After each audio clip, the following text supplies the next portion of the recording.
Hello दोस्तों, मेरा नाम है वंश और स्वागत है आपका कोटलिन एंड्रॉयड डेवलपमेंट के डे 2 में।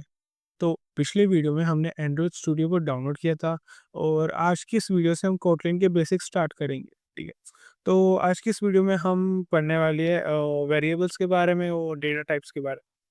बात करते हैं वेरिएबल्स की। तो वेरिएबल होता क्या है? वेरिएबल को आप कह सकते हो कि वो एक कंटेनर है जो कि किसी भी वैल्यू को स्टोर करके रखता है। लाइक ये आपने मैथ्स में पढ़ा ही होगा कि ए बी सी डी जो है वेरिएबल्स होते हैं और 1 टू 3 नंबर होते हैं। तो वहाँ पे ए बी सी डी की वैल्यू जो है वो कुछ भी हो सकती है। लाइक ए की वैल्यू 1 भी हो सकती है, 2 भी हो सकती है। मतलब कि ए जो है एक कंटेनर है जो कि एक वैल्यू स्टोर करके रख रहा है अपने अंदर। अब वो वैल्यू कोई कोई सी भी हो सकती है। ठीक है, तो कोटलिन के अंदर भी सेम यही है। हर प्रोग्रामिंग लैंग्वेज के अंदर यही होता है कि वेरिएबल जो है एक कंटेनर होता है जिसके अंदर हम वैल्यू को स्टोर करके रख सकते हैं। अब ये वैल्यू काफ़ी तरह की हो सकती है। ये वैल्यू इंटीजर भी हो सकती है, स्ट्रिंग भी हो सकती है, बूलियन भी हो सकती है, फ्लोट भी हो सकती है, कैसे भी हो सकती है। इन सब के बारे में आगे डिस्कस करेंगे। तो सबसे पहले सीख लेते हैं कि वेरिएबल को बनाते कैसे हैं। ठीक है, तो कोटलिन के बेसिस को क्लियर करने के लिए हम यूज़ करने वाले कोटलिन प्लेग्राउंड का। तो ये होता क्या है? एक्चुअली एक प्लेटफ़ॉर्म है जिसके अंदर हम अपने कोटलिन के कोड को रन कर सकते हैं, उन्हें चेक कर सकते हैं, टेस्ट वगैरह कर सकते हैं, ठीक है? इसे चलाने के लिए सिंपली आप गूगल पे जाना है एंड सर्च करना है कोटलिन प्लेग्राउंड। सो तो यहाँ पे जो फर्स्ट वेबसाइट होगी उसके ऊपर क्लिक करना है, तो आपका जो है कोटलिन प्लेग्राउंड आ चुका है, ठीक है? इस कोड को पहले हम समझ लेते हैं। तो इस कोड में लिखा क्या है? Func main brackets and then curly brackets, ठीक है? तो फंक होता क्या है, ठीक है? फंक एक कीवर्ड है।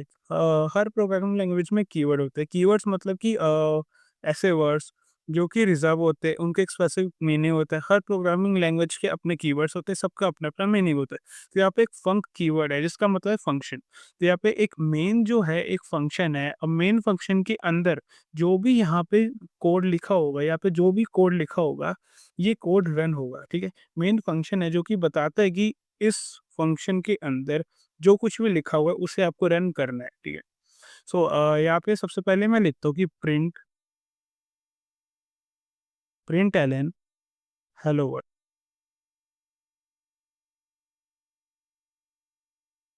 ओके, मैंने लिखा प्रिंट एलन हेलो वर्ल्ड, ठीक है? तो प्रिंट एलन भी एक फंक्शन है जो कि ये बता रहा है कि इस फंक्शन के ब्रैकेट्स के अंदर जो कुछ भी लिखा हुआ है उसे आपको टर्मिनल पे प्रिंट करना है। तो अब जब मैं इस कोड को रन करता हूँ, यहाँ पे आउटपुट में आप देख सकते हो, आउटपुट में लिखा है हेलो वर्ल्ड, ठीक है? मतलब कि इस प्रिंट के अंदर जो कुछ भी था वो सब as it is same to same जो है टर्मिनल पे प्रिंट हो गया, ठीक है? आउटपुट में आ गया, ठीक है? अपन ने बेसिक जो है एक हेलो वर्ल्ड अभी प्रिंट करके देखा है। तो अपन बात करते हैं वेरिएबल से, ठीक है? तो जैसे मैंने आपको बोला, वेरिएबल जो है एक कंटेनर होता है, ठीक है? कोटलिन के अंदर वेरिएबल दो तरह के होते हैं, एक वार एक वैल, ठीक है? जो वैर जो होते हैं उनकी वैल्यू हम चेंज कर सकते हैं, मतलब वो म्यूटेबल होते हैं, उनकी वैल्यू चेंज हो जाती है, ठीक है? और जो वैल टाइप के वेरिएबल्स होते हैं उनकी वैल्यू चेंज नहीं हो सकती, वो इम्यूटेबल होते हैं। इनको क्रिएट कैसे करते हैं वो अब हम देखते हैं। अपन एक एग्जांपल से समझते हैं। जैसे कि हमारे पास एक डॉग जिसका नाम है टॉमी एंड उसकी एज है 5 ईयर्स, ठीक है? सो टॉमी जो है, यहाँ पे टॉमी जो है एक तरह का वैल है क्योंकि उसकी वैल्यू चेंज नहीं होने वाली, बट उसकी एज की वैल्यू चेंज हो जाती है, ठीक है? तो हम जो है टॉमी के जो नेम होगा उसको हम एज ए वैल डालेंगे एंड जो उसकी एज होगी उसे एज ए वैल रखेंगे, ठीक है? यहाँ पे मैं लिखता हूँ val name, sorry, val dog name equal equal to Tommy. इसके अंदर क्या हुआ है, इसके अंदर एक वैल इम्यूटेबल वेरिएबल बना है और उसकी वैल्यू है टॉमी, मतलब डॉग नेम चेंज नहीं हो सकता क्योंकि वो इम्यूटेबल है, ठीक है? अगर अब मैं नीचे लिखता हूँ कि var dog age equal to let's suppose 5 years, ठीक है? 5, ओके। यहाँ पे वैर चेंज हो जाएगा, ओके? सबसे पहले अब हम इन वैल्यूज को कर लेते हैं प्रिंट, ठीक है? तो प्रिंट के लिए सिंपली यूज करते हैं अपन प्रिंट एलन का, प्रिंट एलन। और प्रिंट एलन के अंदर हम लिखते हैं डॉग नेम एंड सेम नीचे प्रिंट एलन करते हैं, प्रिंट एलन एंड अपन नीचे लिखते हैं एज, डॉग एज। आपने एक चीज़ नोटिस करी होगी, तो पहले जो है प्रिंट एलन के अंदर हमने डबल कोट्स लगाए थे। ये जो डबल कोट्स होते हैं ये साइड में ये लगाए थे, ठीक है। सो इस बार प्रिंट एलन के अंदर हमने डबल कोट्स नहीं लगाए, तो डबल कोट्स यूज़ करते हम स्ट्रिंग के लिए, ठीक है। और अगर अपने को वेरिएबल को प्रिंट कराना है, वेरिएबल से कोई भी काम हो, तो हम उसमें डबल कोट का यूज़ नहीं करते, ठीक। सो अब मैं इसे प्रिंट करता हूँ, रन करता हूँ मतलब। सो रन करने पे आप देख सकते हैं यहाँ पे आउटपुट आ चुका है टॉमी एंड 5। मतलब कि इनकी जो वैल्यूज़ है, लाइक कि डॉग नेम जो है वो एक वेरिएबल है, उसकी एक वैल्यू है टॉमी, ठीक है, वो नीचे प्रिंट हो चुकी है। एंड सेम ऐसे ही डॉग एज जो है एक वेरिएबल है जिसकी वैल्यू है 5, अब वो भी नीचे प्रिंट हो चुकी है, ठीक है। तो हम यहाँ पे काम करते हैं, हम जो है डॉग एज मान लो कि 1 साल बीत जाता है, ठीक है, 1 साल बाद dog age, dog age equal to 6, ठीक है। 1 साल बाद डॉग एज जो है वो 6 हो चुकी है, ओके। सो अब हम इसको दोबारा से प्रिंट करते हैं, ठीक है। सबसे पहले हम लिखते हैं प्रिंट एलन आफ्टर 1 ईयर। सो हम नीचे लिखते हैं प्रिंट एलन डॉग एज, ठीक है। सो हमने यहाँ पे करा क्या है, हमने सबसे पहले डॉग नेम टॉमी, ठीक है, वैल था एक, मतलब चेंज नहीं हो सकता। डॉग एज 5 मतलब वैर में वैर टाइप का है, तो मतलब ये चेंज हो सकता है। हमने पहले डॉग नेम को प्रिंट कराया, देन हमने डॉग एज को प्रिंट कराई, देन हमने डॉग एज इक्वल टू 6 कर दिया, ठीक है। और नीचे लिखा है आफ्टर 1 ईयर, और हमने डॉग एज को प्रिंट करा दिए, ठीक है। सो इसका आउटपुट देखते क्या आता है, ओके। सो इसका आउटपुट जो है वो आ चुका है टॉमी, जो पहले भी था, 5 जो कि पहले एज थी, आफ्टर 1 ईयर उसकी एज हो गई है 6। इसका मतलब कि यहाँ पे वैर जो था, जो कि म्यूटेबल वैल्यू है, मतलब वो चेंज हो सकती है, उसकी वैल्यू 5 से हो चुकी है 6, ओके। अगर हम एक चीज़ करना ट्राई करते हैं, लाइक कि हमने वैर को तो चेंज कर दिया, बट अगर हम पर वैल को भी चेंज कर दें, लाइक कि डॉग नेम को अगर हम चेंज करने का ट्राई करें, सो यहाँ पे हम लिखते हैं डॉग नेम इक्वल टू कोई भी नेम ले लेते हैं हम, लाइक कि टॉमी 2, ओके, टॉमी 2, ये हमारे डॉग का न्यू नेम है, ओके। एंड सेम लाइन को मैं इधर भी प्रिंट कर लेता हूँ। सो यहाँ पे वैल जो था, हमने वैल को चेंज करने का ट्राई करा है, ओके। सो लेट्स सी अब यहाँ पे क्या होता है। सो इसे किया हमने रन, ओके।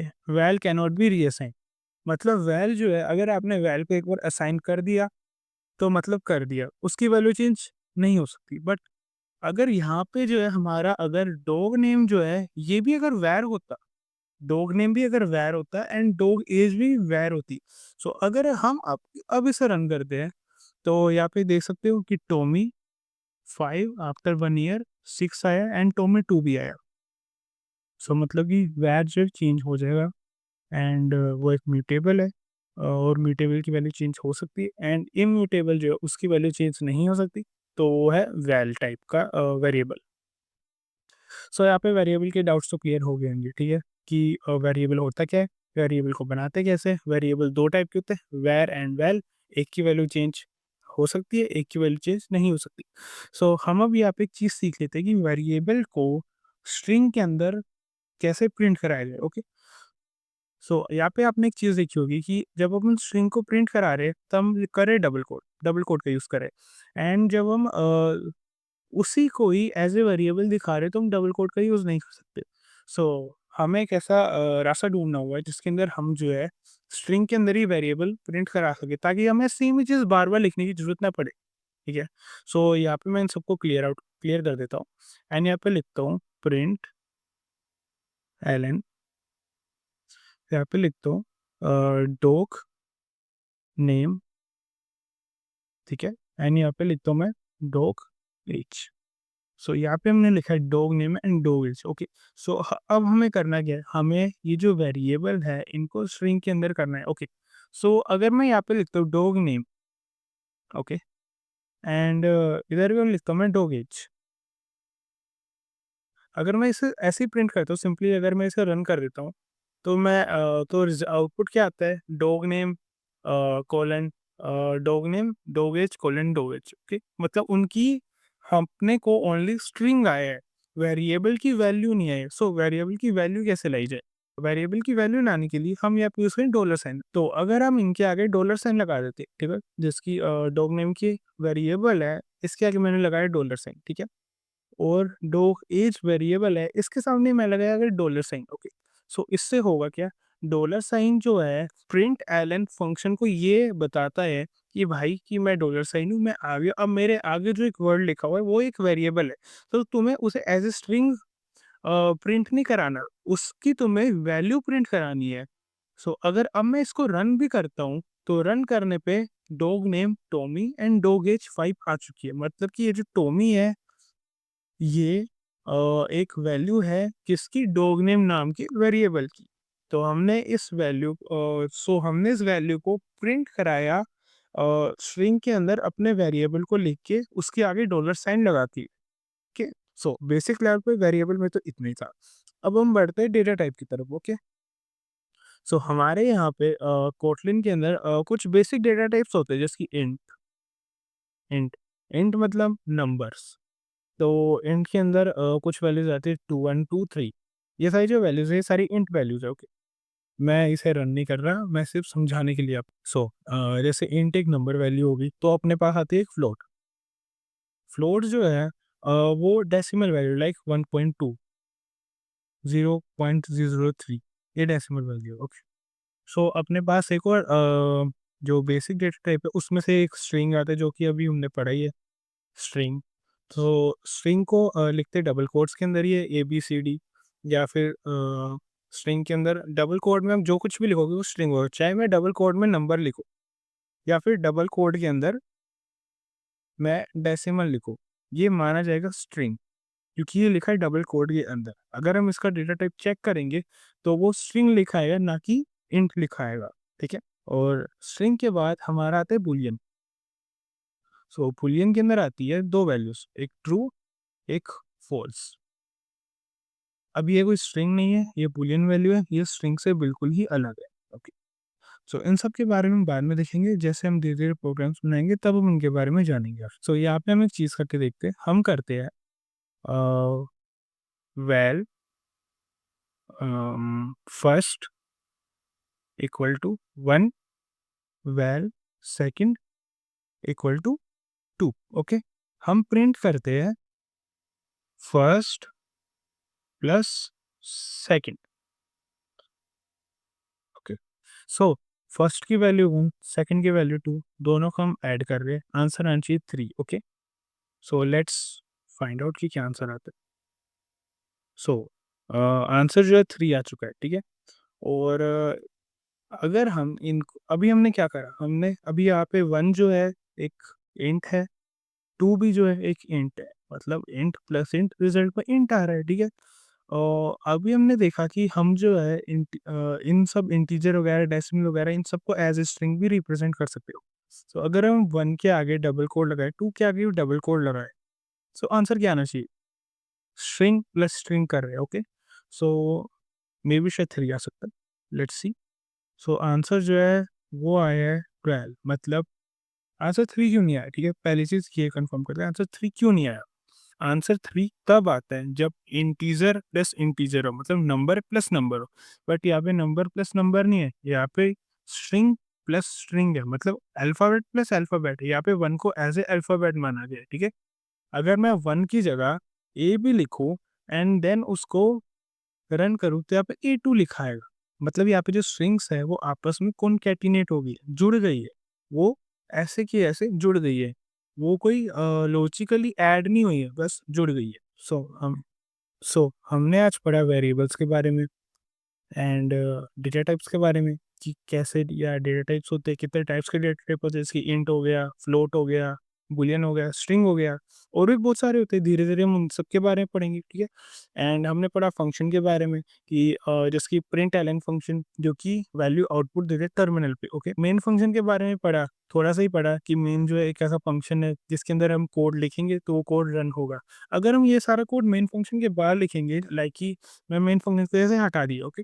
अब मैं आप ओके, मैंने मेन फंक्शन को ऐसे हटा दिया। अब मैं यहाँ पे लिख रहा हूँ कि var a equal to 2, okay? मैं यहाँ पे करता हूँ प्रिंट एलन ए। सो ये जो है प्रिंट नहीं होने वाला। मैं यहाँ पे रन करता हूँ एंड यहाँ पे error, syntax error, okay? Expecting a top level declaration, ठीक है? तो हमने जो है इन सबको मेन फंक्शन के अंदर डिक्लेयर नहीं करा, सो ये प्रिंट नहीं हो सकता। तो मतलब हमारा जो कोड है वो मेन फंक्शन के अंदर ही आएगा, ओके? मेन फंक्शन के बाहर हमारा कोड नहीं आ सकता। सो आज की इस वीडियो में हमने जाना वेरिएबल्स के बारे में, डेटा टाइप्स के बारे में, एंड हमने फंक्शन देखा प्रिंट एंड फंक्शन जो कि टर्मिनल पे जो है वैल्यू को प्रिंट करता है। सो नेक्स्ट वीडियो में हम बात करेंगे ऑपरेटर्स के बारे में कि ऑपरेटर्स होते क्या हैं, कितने टाइप्स के ऑपरेटर्स होते हैं, उनका क्या क्या यूज होता है, ओके? सो तब तक के लिए स्टे ट्यून, मिलते हैं आपसे अगली वीडियो में, तब तक के लिए गुड बाय।